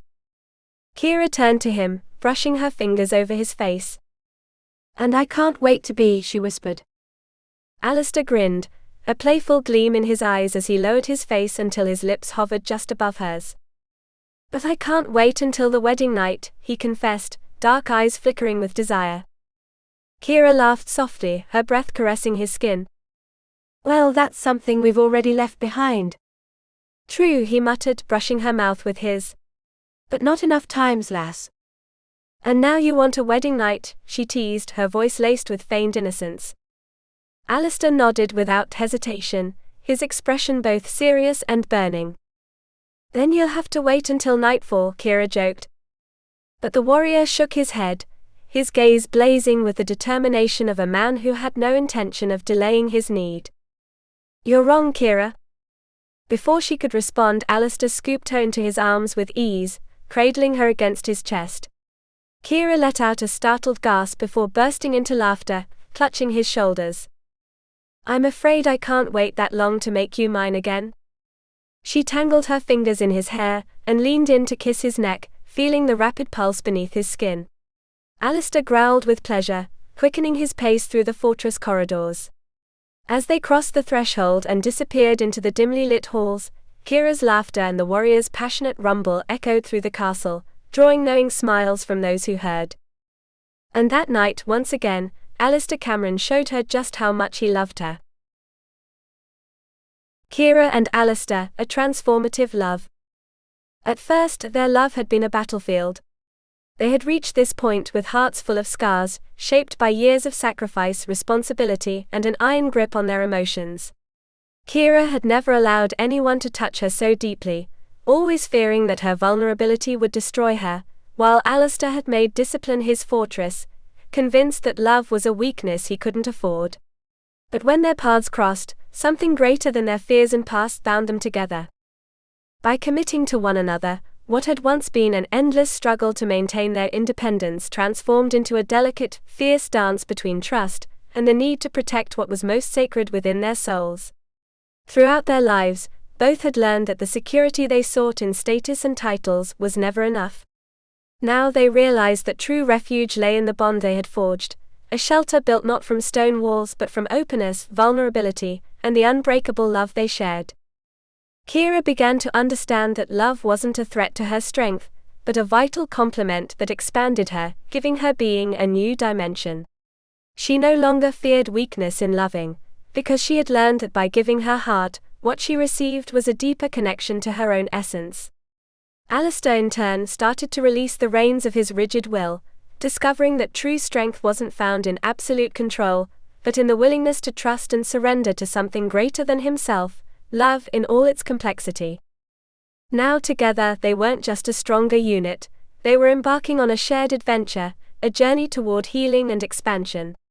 No longer facing life as isolated individuals, they stood as partners, ready to learn and grow side by side. The vulnerability that had once terrified them became the fertile ground for their growth. The challenges ahead were no longer threats but opportunities to prove the depth of their love and the resilience of their bond.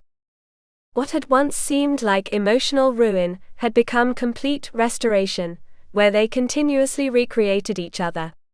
The passion that had once consumed them in conflict now propelled them forward, driving them to build a future together. Keira and Alistair discovered that by intertwining their lives in such profound love, they had finally found their shared purpose, to heal, to grow, and to move forward, not just as leaders of their clans but as souls who had found true freedom in one another.